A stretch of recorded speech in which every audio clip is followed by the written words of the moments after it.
স্থানীয় জমি থেকে এক পৌরের মৃতদেহকে উদ্ধার করাকে কেন্দ্র করে এলাকায় ব্যাপক চাঞ্চল্য পড়ে যায়। বৃহস্পতিবার ঘটনাটি ঘটেছে আরামবাগের হরিণখোলা ছাঁদরা এলাকায়। পুলিশ জানিয়েছে মৃত ব্যক্তির নাম আব্বাস শেখ আব্বাস, বয়স আনুমানিক 50 বছর, বাড়ি হরিণখোলা গ্রাম পঞ্চায়েতের আমগ্রাম এলাকায়। জানা গেছে এদিন সকালে কয়েকজন চাষি স্থানীয় জমিতে তার দেহ পড়ে থাকতে দেখেন। তার বাড়ি থেকে কিছুটা দূরে জমিতে তার দেহ পড়ে থাকতে দেখেন তারা। এরপরে খবর দেওয়া হয় আরামবাগ থানায়। খবর পেয়ে ঘটনাস্থলে পুলিশ আসে। হরিণখোলা ক্যাম্পের অফিসার ও তার নিথর দেহ উদ্ধার করে আরামবাগ মেডিকেল কলেজ ও হাসপাতালে নিয়ে যায় ময়নাতদন্তের জন্য। তবে কিভাবে মারা গিয়েছেন তিনি তা অনুমান করতে পারছেন না পরিবার বা স্থানীয় বাসিন্দারা। তবে কী কারণে শেখ আব্বাসেরই অস্বাভাবিক মৃত্যু তা খতিয়ে দেখছে পুলিশ। স্থানীয় বাসিন্দারা ও তার পরিবার জানিয়েছেন তার দেহ ঘষে কেটে যাওয়া ও ছেঁড়ার দাগ আছে। ঘটনার পূর্ণ তদন্তের দাবি তুলেছেন এলাকার বাসিন্দারা। দেখুন বিস্তারিত।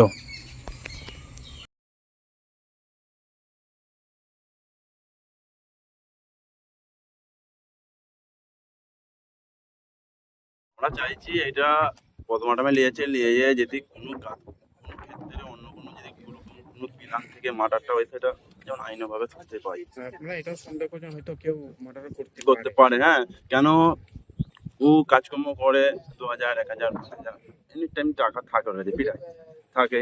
এবার এখন টাকার খাতিরে মানুষ অনেক কিছু করতে পারে। একটু একটু ডিং করে, ধরো এখানে ডিং করছে, কেউ দেখলো পয়সা আছে, এটা কেড়ে নিতেও পারে, এটা তো হতে পারে। কি কাজ করতেন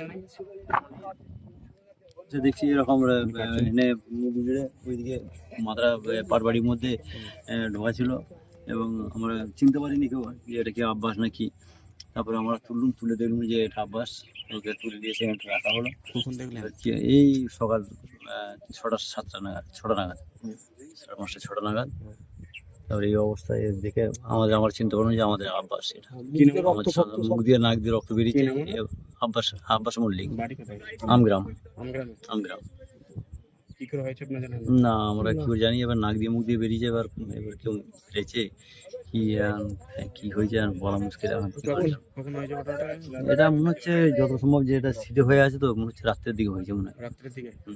বৈকাল পর্যন্ত এখানে বসেছিল, সবকিছু লোক দেখেছে। এটা কোন জায়গা? এটা ছাঁদরা, এটা আমগ্রাম ছাঁদরা বলে, পাশেরটা আমগ্রাম। এই যে 2-4 দিকে জমি এখানে সব বৈকাল কালকে 4 জন দেখেছে। এখানে কারা দেখেছে বলে না, মানে এখানে বসে সব এরকম করছিল।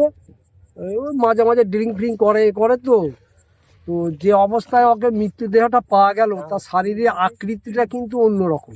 তো আমাদের সন্দেহজনক হচ্ছে, হয়তো আমরা পুলিশকে ফোন করলাম। ওনারা ওই মুখ দিয়ে রক্ত উঠেছে, কপালগুলো এইগুলো ফেটেছে। যদি কোনো রকম শ্বাস প্রশ্বাসই কষ্ট হয়, কি চাপ হয়ে মরে, তাহলে নাক দিয়ে মুখ দিয়ে ব্লাড বেরোবে, তাহলে কপালের এইগুলো তো একটু ছেঁড়াছুড়ি দাগগুলো হবে কেন।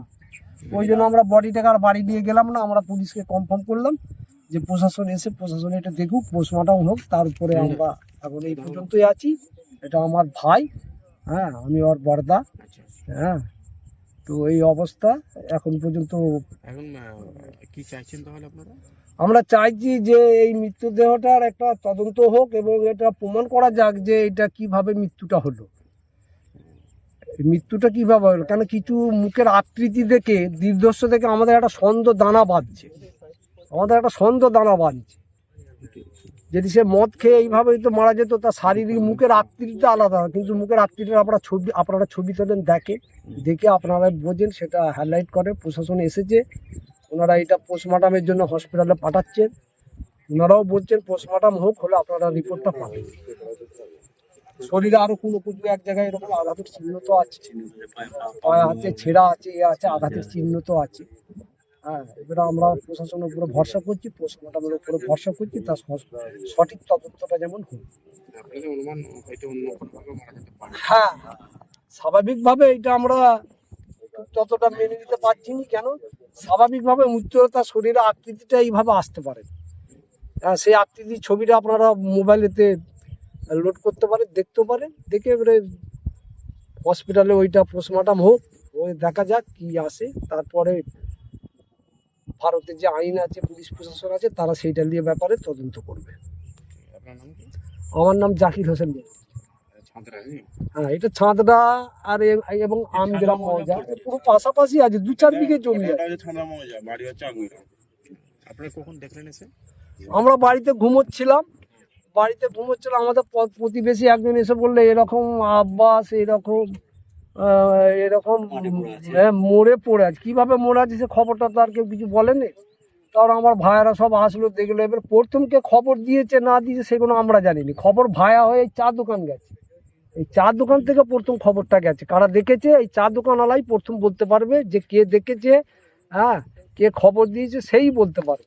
তারপরে আমাদের কাছে তাদেরই একজন রিলেটিভ আমাদের বাড়িতে যে খবর দিল, আমাকে বললো এরকম এই ব্যাপার হয়েছে। আমি তো আমার শরীর তো অসুস্থ, আমার একটা ভাইকে পাঠালাম যে যে দেখো কি অবস্থা।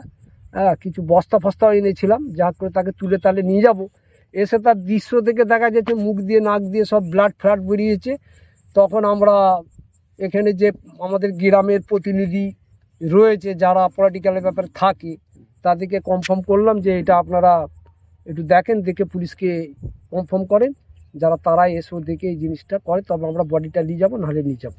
তারা এসে দেখে এইসব দৃশ্য দেখে বলে না বডি পোস্টমর্টমের জন্য, প্রশাসন বললো পোস্টমর্টমের জন্য পাঠাবো। তারপরে সঠিক তথ্য পোস্টমর্টম না হওয়া পর্যন্ত আমরা কিছু করতে পারবো না। গতকাল রাত্রে ওনাকে দেখেছিলেন? হ্যাঁ, রাতে দেখা আছে না, রাতে দেখা নাই, রাতে দেখা আমার সঙ্গে পরশুদিন দেখা হয়েছে। তা কালকে দেখা